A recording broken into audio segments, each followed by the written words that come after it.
Let's be honest. Are your community partnerships truly collaborative? Or are they mostly logos on a flyer, a guest speaker during career week, or a business name on the back of the school t-shirt? Well, for many schools, the truth is uncomfortable. Well, here's your challenge. By the end of this video, identify one community partner you could re-engage, not just as a donor, but as a true collaborator. I'll walk you through how to make that shift and share clear steps to transform surface level involvement into partnerships that directly benefit students.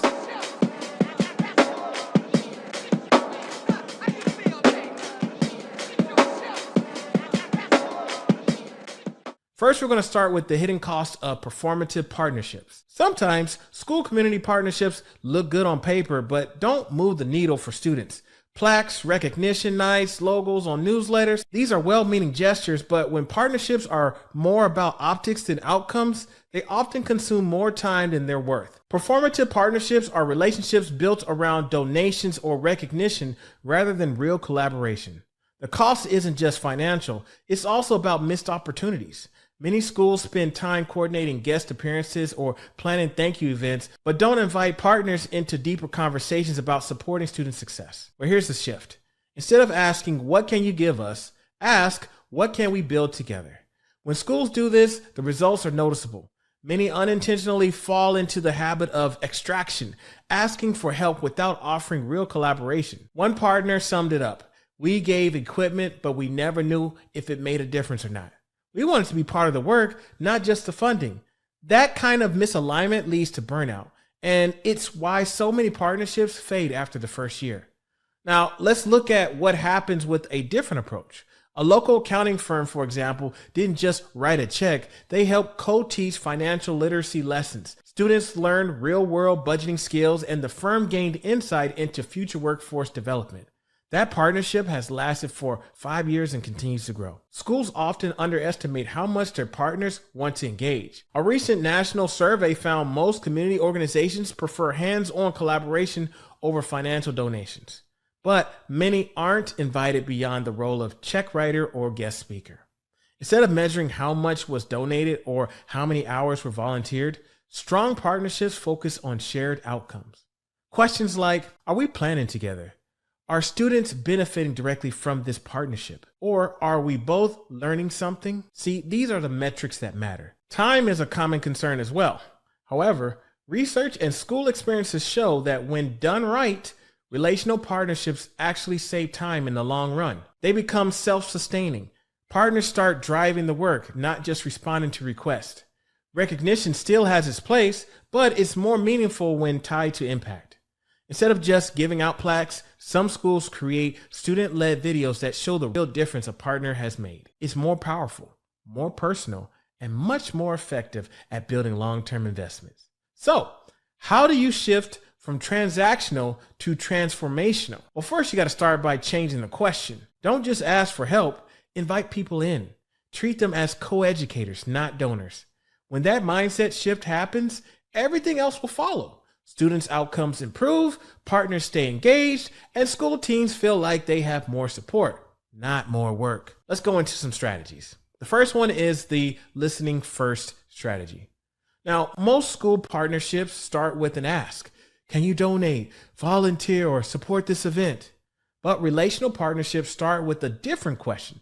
What do you need, and how can we support each other? See, this mindset shift opens the door to real collaboration. Instead of seeing community members as resources to tap, schools begin to understand them as co-creators.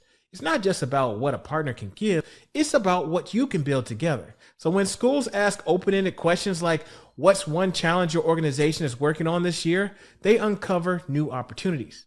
Listening first partnerships not only grow faster, they last longer. They feel more meaningful because they are. And they often cost less to maintain because both sides are invested in shared outcomes. Next, we'll look at what happens when these listening-based partnerships are aligned to student outcomes and how one district cut office referrals in half by just doing that. The first step is the 15-minute game changer. See, the meeting that takes no prep but changes everything might surprise you with its simplicity.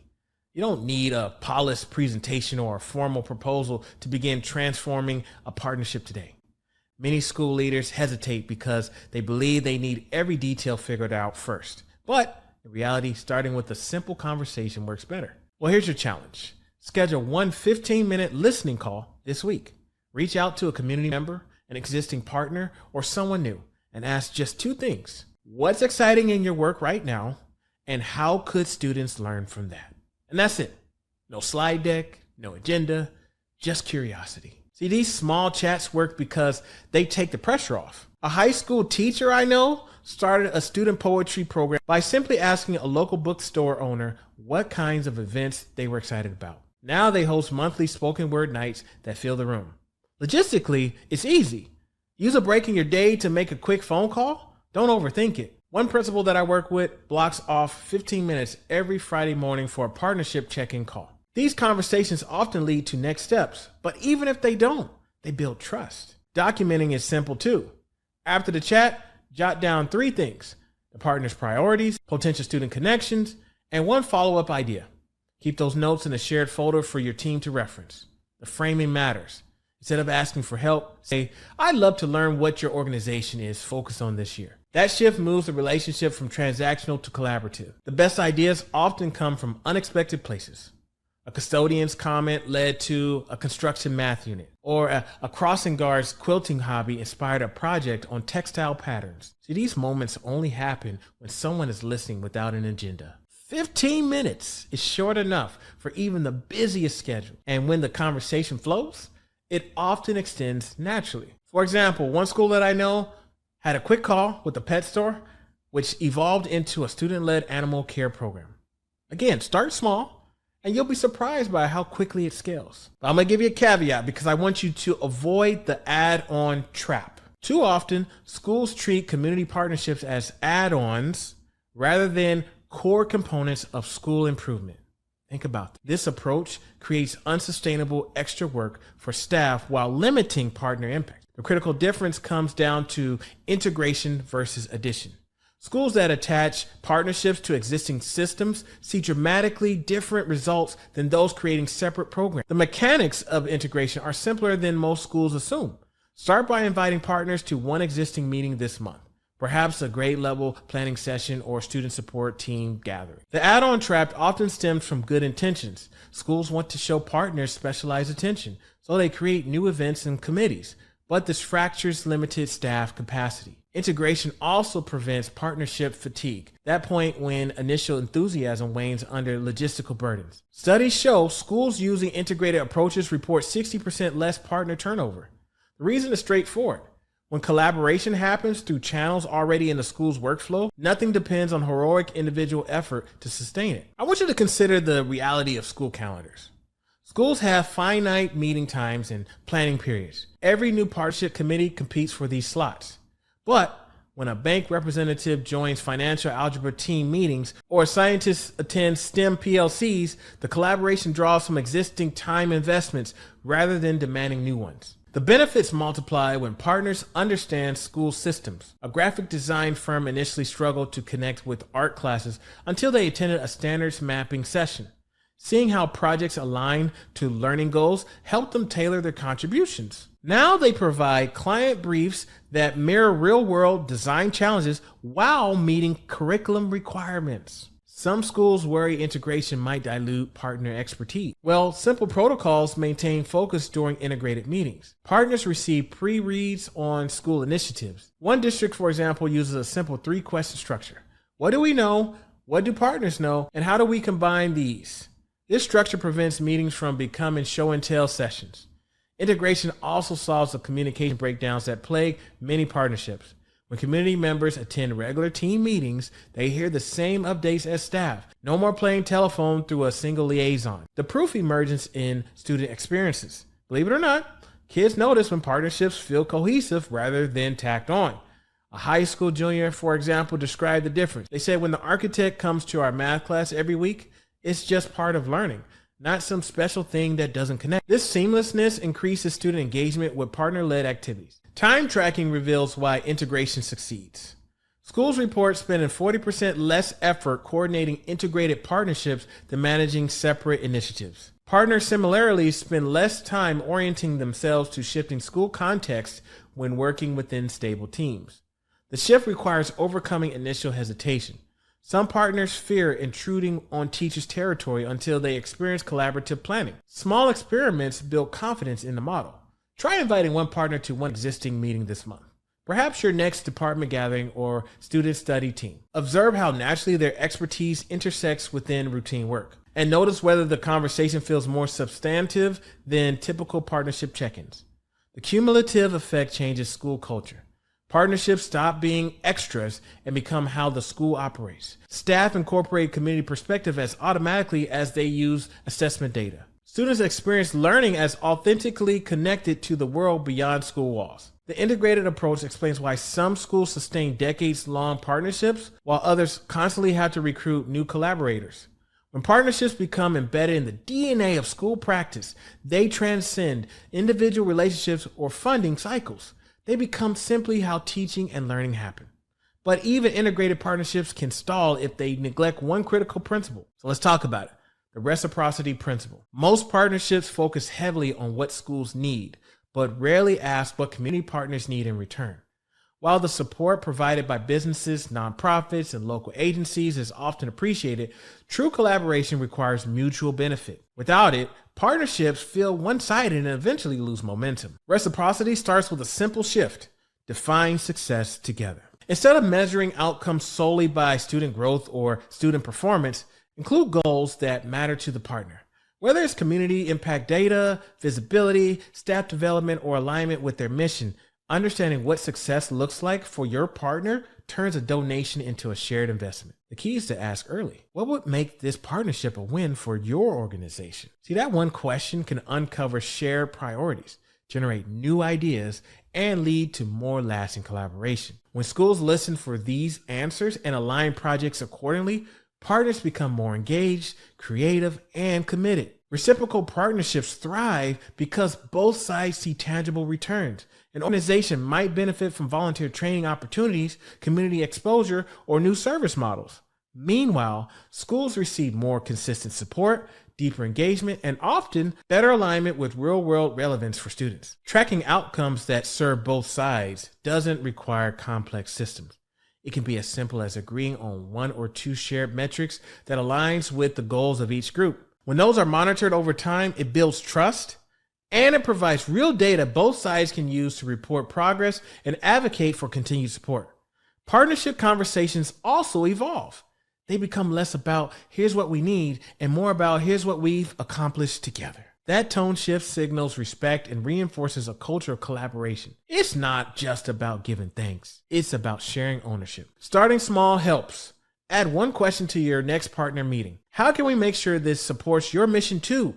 You'll often find that what matters to them, whether it's brand exposure, training opportunities, or community impact, is well within reach through the work you're already doing. You just needed to be intentional about naming and measuring it. When schools begin approaching partnerships with reciprocity in mind, the results ripple outward. Engagement becomes easier to sustain, more organizations want to get involved, and most importantly, the work becomes more meaningful for students, educators, and community members alike. Let's talk about small starts and big growth. See, big change often begins with small experiments. When whole school transformation feels overwhelming, starting with a single classroom, grade level, or program is a powerful way to build momentum. These small beginnings not only reduce risks, they also give educators and community partners space to learn, adapt, and demonstrate results before scaling up. The key is starting with what's manageable. Instead of rolling out an entire initiative, focus on 2 or 3 practical ideas that align with your goals and can be piloted within your existing resources. Choose partners who are open to trying something new and educators who are naturally curious about integrating community expertise into their teaching. These pilots serve multiple purposes. They offer real-time insights, highlight what works and what doesn't, and creates concrete examples that inspire others.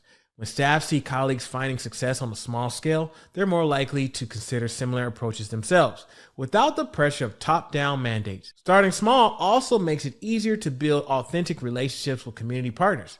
Rather than asking for large commitments up front, invite them into a focused, short-term project. As trust and collaboration grows, so will the scope and depth of their involvement. Many of the most meaningful partnerships begin informally with a simple project that sparks new ideas on both sides. This approach helps align priorities. Partners get to see their efforts make a visible difference, and educators gain external perspectives that enrich instruction. The low-stakes nature of a pilot also creates space for flexibility and iteration. If something doesn't work as expected, it's easier to adjust and try again. For successful implementation, keep your pilot focused. Start with one clearly defined goal and a time frame that's long enough to gather useful feedback, but short enough to stay nimble. 8 to 12 weeks is often ideal. Then, capture the evidence of progress through student work samples, reflections, or classroom photos. These snapshots help tell the story of what's happening and why it matters. Over time, successful pilots create a ripple effect. Colleagues take notice, community interest grows, and what began as a single effort begins to expand naturally. The key is not to push too far too fast. Let results lead the way. Build on what works, adapt where needed, and stay open to new opportunities that arise along the journey. When you're ready to take action, start by identifying where energy already exists.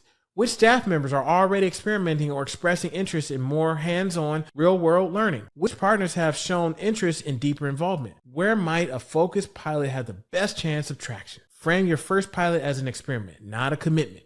Keep expectations realistic and reflection built in. You're not just launching a project, you're building a proof point that can inform future decisions and inspire broader change. Small starts create big growth when they're intentional, collaborative, and grounded in shared purpose. One classroom, one partner, one idea. That's all it takes to start a shift that continues to grow. Your action plan starts now. The most important step you can take this week is to simply begin. Many school leaders delay strengthening community partnerships because they're waiting for the perfect idea, the perfect timing, or a flawless proposal. But the most effective progress comes not from precision, just from action. Here's a mindset shift. You don't need a master plan. You just need to reach out. Start with one partner you already know, maybe a local organization that donates supplies or volunteers occasionally. Reach out for a quick 15-minute conversation. You don't need to pitch anything. You just need to ask, what are you focused on right now? That simple question often opens the door to stronger, more relevant collaboration. Here's a sample message you could send. Dear such and such, I'd love to catch up and hear what your team is currently working on. Could we connect for about 15 minutes this week? I'm interested in learning how our school might better align with your goals. See, this approach removes the pressure. It's not about asking for help. It's about listening. Many great partnerships start when schools shift from presenting needs to showing curiosity. So keep it simple. Use a notepad or digital tracker to jot down 3 things after each conversation: what the partner is working on, how it might connect to your school, and one possible follow-up. These notes become a foundation for future ideas. The next step might be forwarding a resource, inviting a partner to a student presentation, or connecting them with another educator. Small gestures show respect and strengthen the relationship over time. To make progress sustainable, build those 15 minutes into your calendar each week to follow up with partners. This consistency is more impactful than a once-a-year event or meeting. It also keeps opportunities top of mind and builds momentum organically. The key is to act while your interest and energy are high. A quick call or casual conversation can lead to ideas you hadn't even considered. When done consistently, this habit becomes the cornerstone of a more connected, collaborative school culture. All right, let's wrap this up. Those plaques and logos on your wall served a purpose. They acknowledge community support. But partnerships grow stronger when you move beyond recognition and toward collaboration. This week, take one small step. Talk to a partner, not about what they can offer, but about what excites them. That simple shift builds trust, reveals alignment, and often leads to the kind of connection that benefits students and strengthens your whole school. Transformative partnerships rarely begin with a big announcement.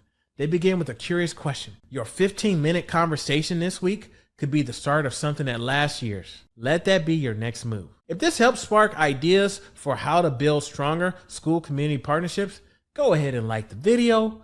It lets me know this content is useful. And if you want more practical strategies like this, hit subscribe so you don't miss what's coming next. Let's keep growing together.